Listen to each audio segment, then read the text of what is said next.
Yes, guys, I'm Si. Welcome to Cardiff City World. Little short show tonight, short and sharp, as they say. Please do like and subscribe, all that good stuff. Helps us out a lot. Spread the word about the channel. Cardiff City content, 7 days a week.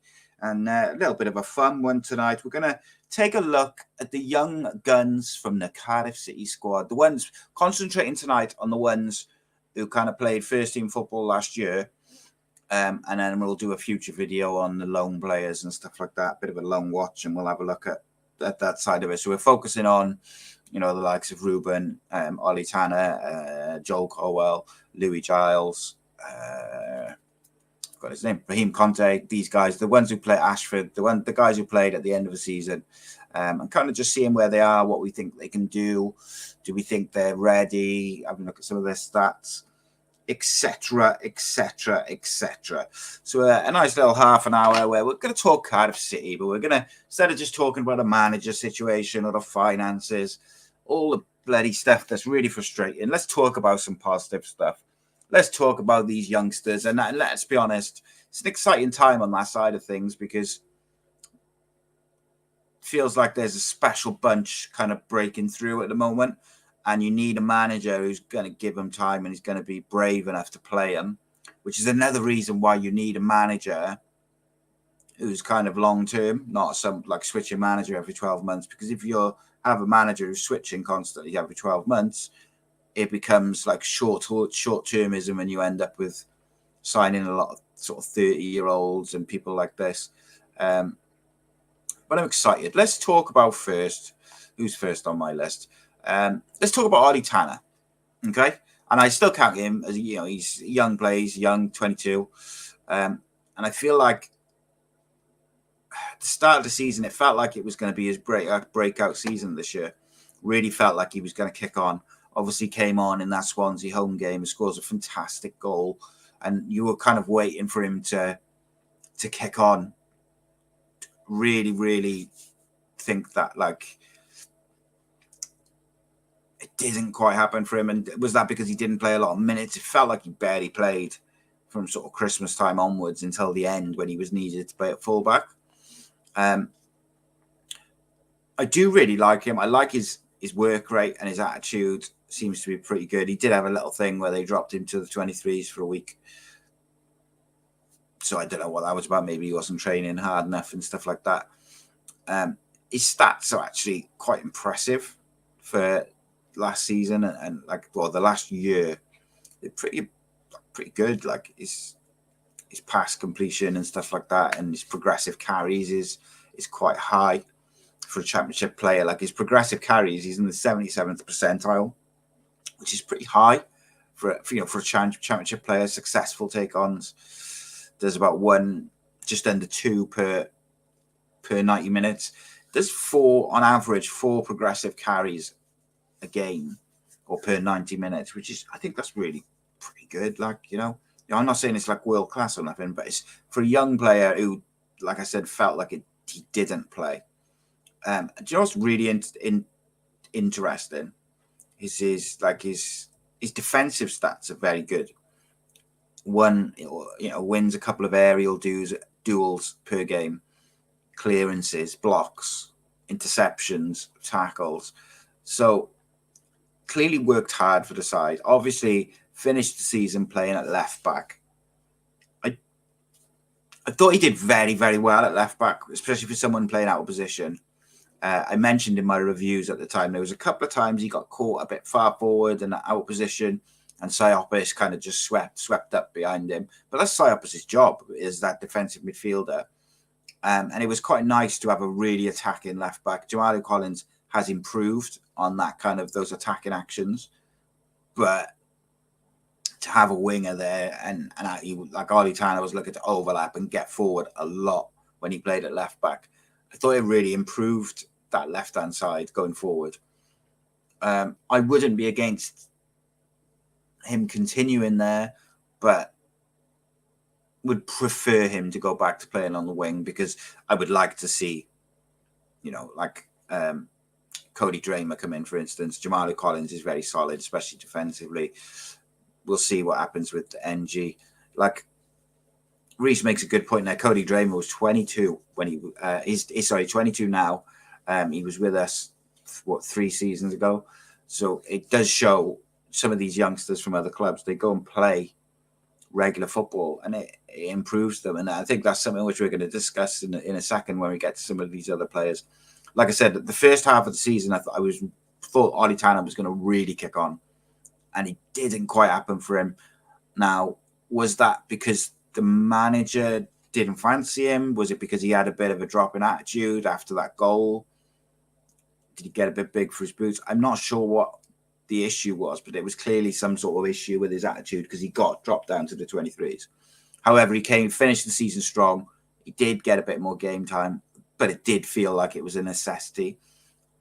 It felt, and I'm not looking at stats now, I'm just going on like my memory and general feeling. It does feel like he didn't, like when before he was left back, it feels like he didn't get on a lot. Like it feels like sometimes other players got that opportunity on the wing before him. And maybe I'm wrong and my memory is letting me down, but I'd like to see him really kick on, depending on who we sign, because we don't know what the budget is, etc., etc. Like if we got, say, 2 real good wingers and we got a fullback, I wouldn't be against sending him on a loan to either a lower championship club or a League One club, but like either a short-term loan that finishes in January or a season-long loan that we can call him back from, because I do think he needs to play football. Age 22, he doesn't want to be sat on the bench all the time. So that's going to be really, really interesting to see what they decide is the best course of action for him, because I see a lot of quality in him, but I don't know if he's ready to be like our out and out first choice left winger, right winger. But I don't know if he's there yet. But he's only going to get there by playing. And if he's not going to play, should we loan him? He's a real interesting one, Ollie Tanner. I think he's like almost in the balance on whether you think a short-term loan would be better for him to try and get him some game time. Next on my list is Raheem Conte. And this is another really interesting one. So almost one, not which came out of the blue, because people who do watch the 23s and keep an eye on the academies, you will have heard of him and seen him. Shares a birthday with me, which makes him special. But also, like you hear a lot about Keane Ashford and Joel Colwell. And Raheem came in and he made 3 appearances in total at the end of the season. And I got to say, out of all of them, he really caught my eye. 2-footed, played a lot in midfield as a holding midfielder in the 23s, I think. But came in as a fullback, and that in itself was an interesting choice because you had Louis Giles there, who's an actual left back. But he went with Raheem Conte. And the thing which struck me with Raheem Conte was how comfortable he was on the ball and taking the ball in sort of pockets of space at the back or out wide, where a lot of players don't want it and they're not comfortable with it. And he was happy to receive it, lay it off, play a little ball through the lines or up the wing, hold it. Like, I was really impressed with him. As I said, he could use both feet, showed a bit of pace, and he also showed some real defensive instincts. There was the one game he played where he was playing right back, and the ball kind of got worked and it got played over the top, and one of the centre backs was slightly out of position, and the guy, the left winger from the opposing side, run across, diagonal run behind the centre back, and he was through. And Raheem not only followed the run, but also then cut out the ball with a good header. And that showed real defensive qualities, didn't switch off, which sometimes with young players, you get that lack of consistency and you get those moments where they just switch off a little bit. I was very impressed with him. I know it's only 3 games and I think he only played about 90 minutes in total, but he was impressive. He was so impressive to the point when we did our sort of player ratings and talking about maybe next year, he'd be like, if you think you're going to line up where you want 4 fullbacks to go into the next season in the first team, he would be one of my 4, like definitely. So he'd be the second choice for either the right or the left for me, with a more experienced fullback in front of him. whether that's NG or Cody Dramer or whoever, because Jamali Collins, Conte's the backup. That's how good and how impressed I was with him. There's fairly limited stats on him because he played such a small part, but I think you could definitely use the eye test on him because we all saw him play, and I was very impressed with him. Paul says Conte, very promising player in the 3 games, very good at getting forward, getting involved in the attacking, breath of fresh air. Yeah, and that's I didn't even mention that. I focused on the defensive side and him on the ball, how impressive he was. He also got an assist, didn't he? Or he set up he was part of a move for one of the goals towards the end of the season where he broke down the right, overlapped, and he kind of cut in, beat his man, and then he played a really intelligent ball and cut it back. I think it was Jeju scored that, but my memory's shocking. But yeah, he's really promising. Very happy to see him be one of the choices for the 4 fullback slots in the first team. And I think he'll get plenty of game time as well. Very, very impressive. So Louis Giles is next up. A lot younger, 17, made 2 appearances, played about half an hour in total, but also got an assist. I think the reason why Conte probably came on ahead of him at fullback was probably because Louis is a bit younger. But he played a bit of time, a bit more difficult to judge because of the lack of minutes. But what I saw of him, and I watched a little bit of him in the younger groups as well last year, very good on the ball. Very, very good on the ball. And he looks a real player. And again, like I'm almost looking at it and I'm like, would it be the worst thing to have Louis Giles as your backup left back and Conte as your backup right back with 2 more experienced in front of him? So whether that's Jamali Collins and NG or someone else, and you really give him an opportunity. But like I said, like Louis is only 17 and you've got to be careful with it because, if Jamali Collins was to break down and get a serious injury or a long ban or something like that, suddenly you're left with just a 17-year-old. That's a lot of pressure. So you've got to manage these players. But I also am of the opinion if they're old enough, if they're good enough, they're old enough. Aaron Ramsey played for Cardiff City when he was 16, 17. And you could argue, all right, he's the exception to the rule. He's an absolutely exceptional footballer. But there's been players, Wayne Rooney, I know they're like top level, but like here's an interesting conversation, right? I'm going to put this comment up because this kind of goes into it. Ree says, isn't this proof it's key to keep Bullet? He's seen the kids now, knows what they can do. A new manager might not have faith in them, like a Warnock, etc., and not play them. Yeah, so I think there's 2 ways to look at it, mate.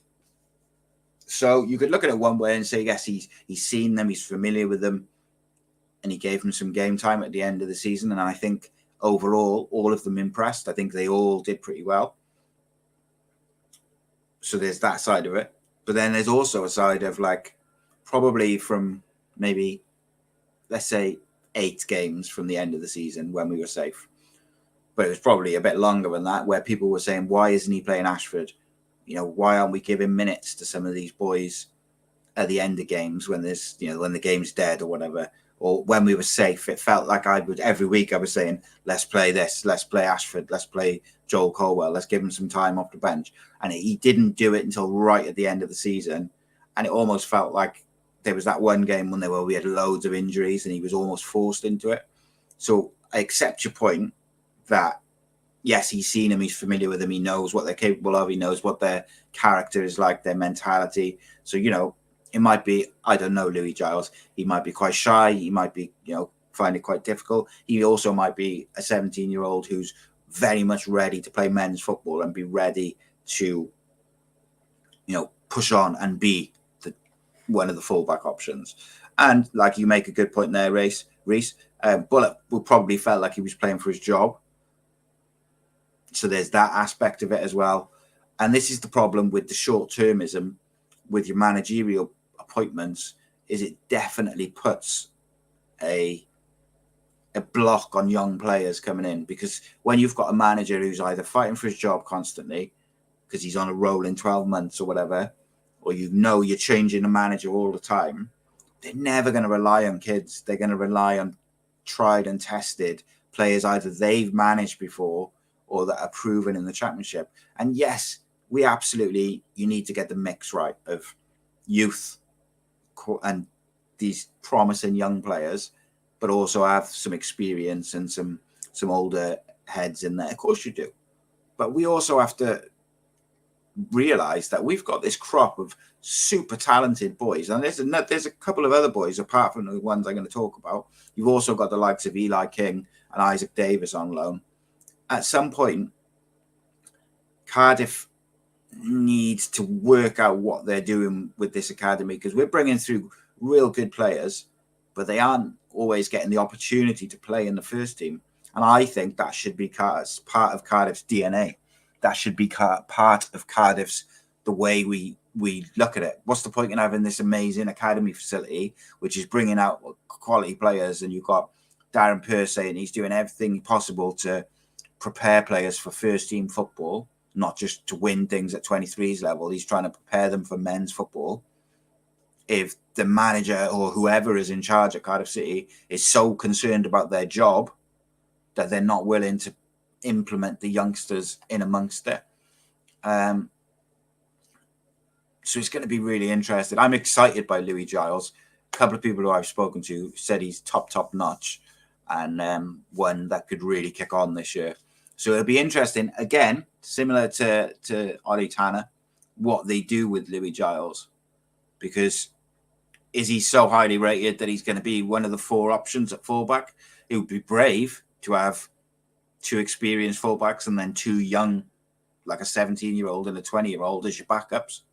But I think that's what a club like Cardiff should be doing. We've got a tight budget, so we shouldn't be spending loads of money on backup players and squad players. We should be spending money on making sure the first 11, 12, 13 players are experienced quality players. And then you should have 4 or 5 youngsters who are ready to step in when you need them. 20 minutes here, 20 minutes there, the odd start. That's what we should have. And I would, if that was the plan, and they put out like a statement with a vision, saying that these lads are in the first team and they are part of the first team and they are really, really part of it, not just there to get them experience traveling with the squad. They are seriously being considered for selection. I'd be excited by that. I really would. I think that's something that the club needs to push forward with and implement going forward, whoever the manager is. Paul says, I think these youngsters, we can trust they're good enough and ready, but knowing when to rest them will be key. But also, we'll need players around them to just talk to them. Yeah, you need experience. Joe Rawls be vital this year. Vital. Helping these players come in if they're in the first team squad. Reese says, I think if youngsters are in and around the first team, we need to get rid of players like Robinson, Romeo, bad attitude, off-field issues who don't want them influencing the kids. Yeah, 100%, mate, 100%. But I said that anyway, even taking the youngsters out there, one of the first things the club's got to do is get rid of certain players who are not on board with what's going on at Cardiff, whether they're not on board with the manager, they doing the wrong things off the field or whatever it may be. Just say thank you for your service. Sorry it didn't work out. Move on. Good for them. Good for us. You've got to have a squad which is positive. Just one bad egg can disrupt everything very, very quickly. I'm super excited for Louis Giles. I hope he's part of the first team squad next year, because I really want Cardiff to utilise these young players. Okay, next on my list is Joel Colwell, age 19. He's 20 in October. Made 2 appearances, totaling in about 40 minutes. Difficult to judge him on his first team performances. I thought he was pretty tidy. I think his biggest problem for Joel is he's a bit lightweight compared to some of the others. He's a bit smaller, but boy, oh boy, is he quality. He is so highly rated by the people at Cardiff, but not just in Cardiff. He's so highly rated within that sort of academy under 23 system around the UK. He's a real player in the making. But he is someone I think we need to nurture and we need to help and we need to make sure we get things right with him. to get the best out of him. It would be such a shame if he ends up going somewhere else and killing it because we haven't done right by him or we haven't helped him. Like, he was with the first team squad a lot last year. Like, he travelled with them. So he's got to know these guys. I thought he should have played much more minutes than he did. Off the bench, they should have been giving him time because he is that good. I would like to think that when they sent him off at the end of the season, they've already got him on like a strength and conditioning plan and a diet plan to bulk him up a little bit, especially when you consider like his brother is jacked. It would be nice to think that we, have sent him away with something to help him bulk up a little bit. Absolute quality on the ball, aggressive, really intelligent footballer, takes up some really clever spaces, and he could be one. These players, they're just looking for chances, and this is why I think it's very important that we give them opportunities. So, for instance, when we have our first EFL Cup game this season, I want to see Louis Giles, Conte, Joel Colwell, Kia. I want to see them all starting in their favourite positions with a mix of, a couple of squad players and stuff. I want to see those players getting game time. And if they impress, so like last year in the EFL Cup, Ruben Colwell was flying. He was getting assists and goals. And he literally, at that point, couldn't get a sniff in the first team.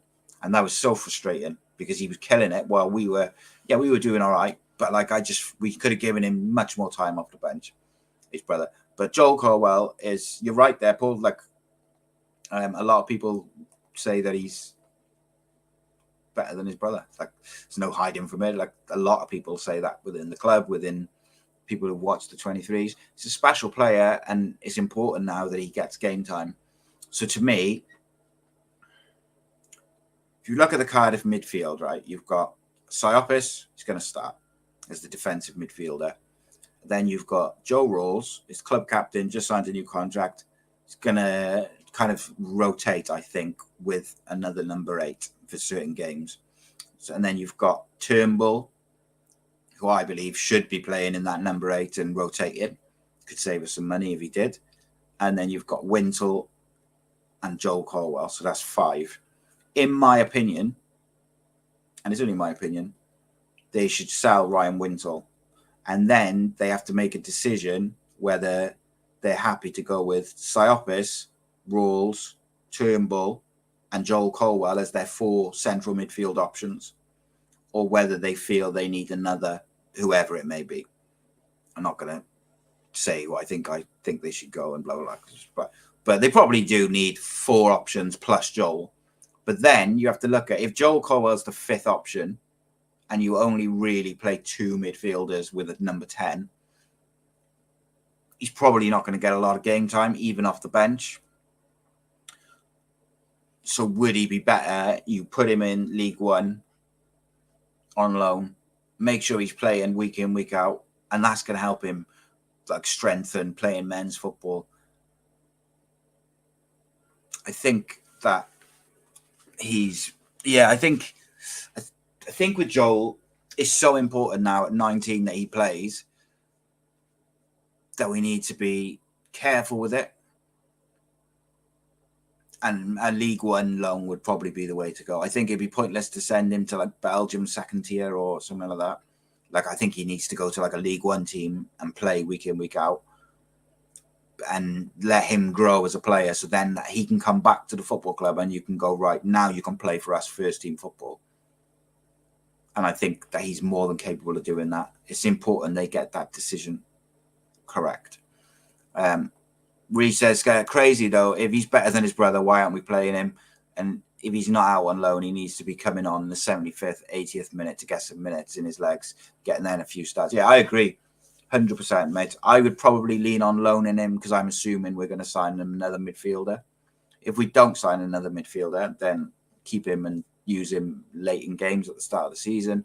And obviously, the more he plays, I think his quality will shine through. And I would like to think if Cardiff were giving him 10 minutes at the start of the season, 10, 15 minutes in league games, and they kept doing it, that by the end of the season, he'd be pushing to start and excel. I think when people say that he's better than his brother, I think they're probably thinking about when he was at the same sort of level. But I don't know, mate. It's all I know is that he's absolutely tore it up in the 23s and looked very tidy in the minutes he did get for the first team. I would like to see. So I haven't got Atete on my list. He says, do we consider Atete a youngster? He needs to go on loan. Yeah, mate, Atete, absolutely. I said it numerous times. Atete should be going to a League One club, like I was just saying about Cole. But he needs to go to a League One club, play week in, week out, because I do think there's something there technically and ability-wise, but physically and mentally, he needs to almost toughen up and be bashed about a bit in the League One. But I think it'd be good for him, and I think if you can get him the right move where he plays week in, week out, that could be massive for him because I think he'll score goals. It's an interesting one, Joel Colwell. Interesting because there's clearly a talent there. It's how do you manage it to get it to the first team week in, week out. Next on my list is Ruben Colwell. Still young, 22, which is mad. Played 36 appearances last year. I think last year was his breakout season for me. And this is, I'm not even looking at the stats yet or anything like that. This is purely based on the eye test. And I know a couple of people, a couple of the boys said like, oh, you bloody love Ruben, blah, blah, blah. At the start of the season, I was questioning whether we should get rid of him. I basically said, if he's not going to play, he should go because you're holding him back. But I also said, if he's going to be Ramsey's apprentice, effectively, we know Ramsey's only going to play 20-odd games in the season. That's a lot of games for Ruben to play, but he's got to play in that number 10. I thought he did very well. Was he perfect? No. But I think some of that was not having a striker in front of him. I thought when Turnbull was played in the number 8 and when Ashford was on the right, that was all of a sudden like Ruben Colwell looked even better again. I was very impressed with the season he's just had. I think he worked hard. I wish the manager would allow him to cheat a little bit in games and not want him to like do so much defensive work. I wish he would give him a little bit of freedom and allow him to sort of cheat a little bit on that. You know, get back in position and make yourself compact, but don't worry too much about pressing. Because he seems to, I know he had problems with growing pains and stuff. Paul Abandonado was saying, so like, I think that's where he's had the struggles with like fitness and playing 90 minutes. But it must be frustrating for him because he's always the one who comes off. He's always the one that gets rotated, and he seems to always get rotated off the back of one of his better performances. I thought he had a really good season. I would like to see him now in a team with an out-and-out number 9. I thought Cardiff City as a team, we always looked better with Ruben Colwell in the side. Whenever he didn't play, we just don't look the same. We just look very blunt. So if Ramsey can have a good pre-season and be fit and he's going to be the number 10, I wouldn't be against Colwell playing wide, either left or right, and almost playing like a bit like Grealish, and they can be fluid. Like that's the one thing which frustrated me about Cardiff last year is we're all very static and the right winger stays on the right and left winger stays on the left, 10 stays. Like I would like to see the 3 that play behind the striker interchange much more. The wingers change side, the number 10 drift out, left winger drift in. Like I would really like it. And I also think Ruben suffered from having Josh Bowler on the right, constantly cutting inside and bringing the ball into the pockets of space where he was trying to drift in to get on the ball. Because I think if you can get him on the ball around the edge of the box, that's when you're cooking. And also, one of the things I noticed when we started to go off the boil, like just after Christmas, I think it was the Birmingham game at home I watched, and I went with my boy and we were watching him really closely. Start of the game, first half, he took up some real good positions, but we just didn't have a midfielder who could see the pass and execute the pass to him. So then as the game wore on and he wasn't getting the ball, he's just coming deeper and deeper and deeper. And then in the second half, he was the one taking the ball off the centre-back. And I'm just thinking, if your number 10 is taking the ball off the centre-back on the halfway line or in your own half, he's not going to create from there. And this is why it's important that we either get Turnbull in that number 8 or we get someone who the manager likes who can play those passes through the lines. And also, I would like to see us play with at least one old-fashioned winger who beats his man on the outside, stays high and wide, and puts some crosses in. Because I think Ruben can be dangerous arriving late. He's not your stereotypical number 10, and I think he can arrive late and score goals. It's going to be an interesting season for him because, you know, if all things go well, Ramsey's going to be fit. I would fit him in the team, always. Do you know what I would love to see in the EFL Cup? I would love to see him and Kean Ashford through the middle together. But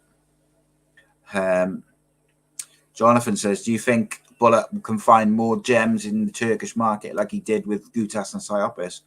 I'm sure there'll be one or two, mate, because obviously he was after a couple, which we never got over the line. So I'm sure he will use his own contacts. I would like to see him delve into some of these free transfers and like championship proven players, because I think that's important too. Because like you look, Gutas took a while to settle.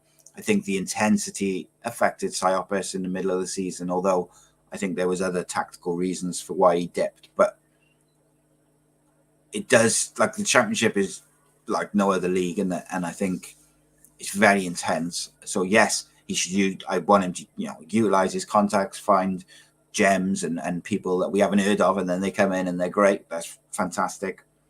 But I would like to see a couple of championship proven players in there, and I want to see these youngsters given a go. I really do. Yeah, you're right there, Reece. He says in January we announced Shakhtar Donetsk, former Shakhtar Donetsk scout has joined us. They've got intensive knowledge of South America and Europe, so hopefully there's a list of players ready for Bullock to look at. Yeah, you'd like to think so, mate. You would like to think so. Ruben Colwell, I would just want to see him kick on now. I think he's shown enough that he can be trusted. It's now getting the right players around him to utilize it the right way, to play players to get the ball to him in the right areas, not for him to come too deep. And that's what I mean about giving him a little bit of flexibility with the work rate. And maybe that saves his legs a little bit as well. But I give him a little bit of freedom, because then when the ball does break down, he can find those pockets of space. And if you've got like an out-and-out striker up there, oof, like I said, I would love. And next up, I'm going to talk about Kean Ashford. I would bloody love to see Ashford and Colwell through the middle in one of the EFL Cup games in the early rounds. Would love to see it. Unfortunately, I don't know whether Kean, he looks, because of his stature, he looks like a player who maybe is in that like Michael Owen mold where you can't play it through the middle on his own. I don't know. But Kean Ashford made 5 appearances in total, got a goal and an assist, and played about 300 minutes. I don't think he could have done much more to impress Kean Ashford. I thought he was excellent. His work rate, composure on the ball, ability to be a bit direct and use his pace. There was also a few opportunities with Kean where he made a run behind the fullback and we didn't quite see it. One of the things long-term viewers of like Ace Podcast Nation will remember, when Siopis came in and we did like a little scout report on him, one of the things I was very excited about is his ability to play like a diagonal, like switch ball. He's very good at it. He's got it in his locker and he's very good at it. And but our wingers like Callan Grant and Bowler, they always come to feet, always want it to feet. They never go behind. Even for like a little 1-2 with Colwell or Ramsey, they never give it in and go. They always just bring it in to look to shoot. And then if they can't get the shot off, they just lay it back and it goes back and around. I would really like to see Cardiff play with traditional wingers, because I think that will get the best out of Colwell. I think it helps Ramsey also in that position. and a number, like a proper striker.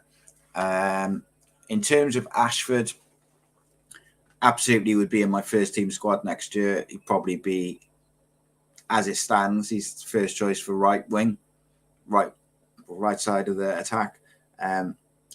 Look, if we're lining up with Keane Ashford on the right, Ruben Colwill in the middle, whoever on the left, and a good striker, I'm excited by that, because the link-up play between Ashford and Colwill was exceptional. Like, you could see straight away. Who was it? Was it Birmingham away?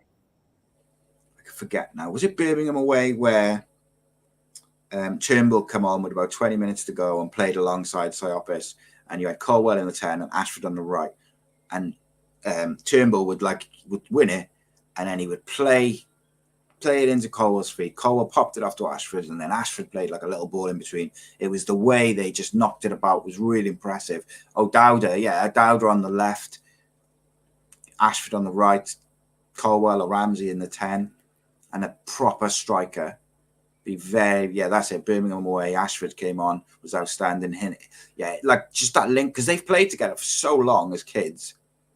You've got to utilize that, utilize it. But Keane Ashford, mate, like I said, he couldn't have done much more to impress. I absolutely thought he was good on the ball. He worked hard, utilized his pace a lot, was direct. And like I said, I loved the fact that he would run in behind the fullback instead of always wanting it to feet. It was one of my big bugbears. His link-up play was good. His attitude seems to be spot on. And he seems to be a very down-to-earth guy. He's 19. I expect him to really kick on. Especially, everything I've heard and everything all the people I speak to who would know seem to think the Bullet deal is pretty much done.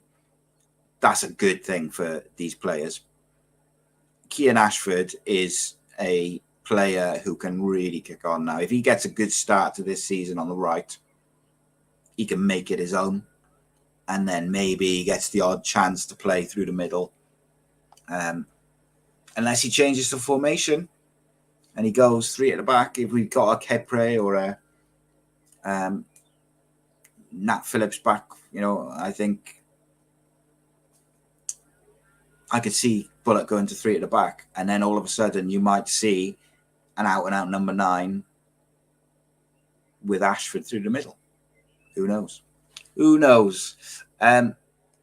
Keane Ashford, probably the pick of the youngsters, apart from Ruben Colwill, I count as a first-team player, but I included him in the youngsters because he's still only 22. But in terms of the boys who came up from the academy at the end of the season, Ashford, Conte, Louis Giles, and then you've got Cameron Antwi and a couple of others as well who all look pretty good.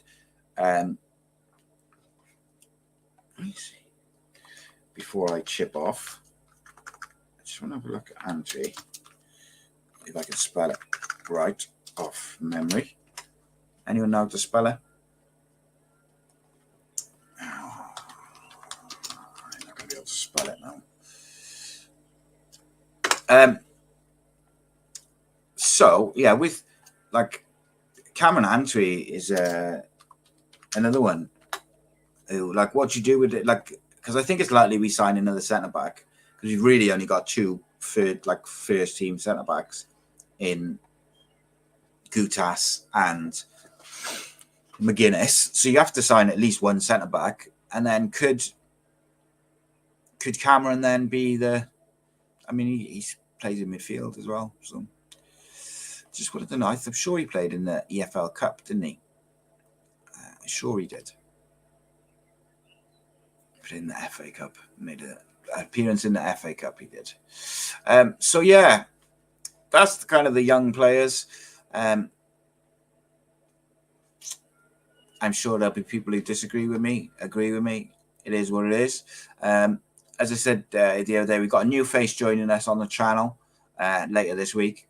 He's going to drop in a video about Bullet. He'll also be joining me later in the Thursday, Wednesday. Not sure which days. We're going to have to move some stuff around because my kids are home. However, please do welcome him to the channel. Obviously, very excited to add more faces. and always looking for more people to join to add some new opinions and new voices. But we'll do a video looking at the guys who are out on loan, like Isaac Davis, Eli King, Fagan Walcott, and a few others. But that one will need a bit more research, because I'll have to go and find some clips and see how they're doing and stuff like that. But in terms of the young lads, well done to them. Great to see. And I really want it to be part of Cardiff's DNA going forward, to have these boys, these really talented boys, in that first team squad and playing. It's really important to the football club. It's the future, because otherwise it's like, what are you creating these players for? Just to sell them off? Because you're only selling them cheap because they haven't played first team football. So it's a waste of time. If you're going to invest all this money in the academy, got to give these players the chance. Got to give them a chance. Raheem Conte should be one of the fullback options. Joel Colwell, either make him a midfield option or put him out on loan for a bit. Ollie Tanner, make a decision. Louis Giles, tempting to put him as one of the. Jonathan just says Fagan Walcott is out of contract. I didn't know that. Oh, yeah. But yeah, we'll have a closer look at those boys who've been out on loan. We'll do a little loan watch video, I think, soon. If you have got any other ideas for videos and shows, let us know, as always. And we'll be back soon. I appreciate you all. Take it easy. Nice one.